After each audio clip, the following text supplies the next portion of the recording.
দক্ষিণ পশ্চিম অঞ্চলের সীমান্তবর্তী জেলা মেহেরপুর।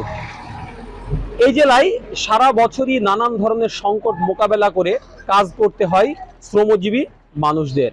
বিশেষ করে এখানে শীতের সময় সর্বনিম্ন তাপমাত্রা এবং গরমে সর্বোচ্চ তাপমাত্রা মোকাবেলা করে শ্রমজীবী মানুষদের তাদের প্রতিদিনের যে কাজ সেটি করতে হয়, যার ফলে শীত এবং গরম মৌসুমে প্রায় দিনই তাদেরকে কিন্তু কাজ না করে বেকার বসে থাকতে হয়। আবার চলমান এই পরিস্থিতির কারণে সপ্তাহব্যাপী নানান ধরনের সংকটের মধ্যে পড়েছে তারা।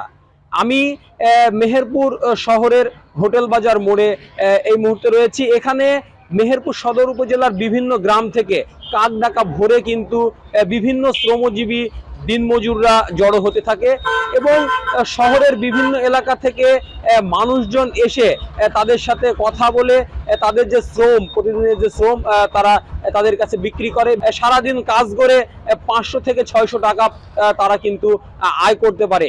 কিন্তু চলমান এই পরিস্থিতির কারণে যেহেতু শহরে লোকজনের জমায়েত খুবই কম, যার ফলে তারা কিন্তু প্রতিদিনের যে কাজ সেই কাজই তারা ঠিকমতো করতে পারছে না।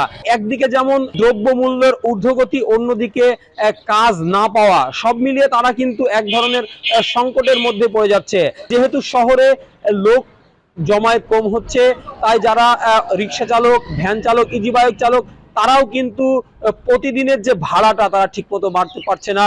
এই ছিল মেহেরপুর থেকে শ্রমজীবী রিক্সা চালক ও ভ্যান চালকদের সর্বশেষ পরিস্থিতি।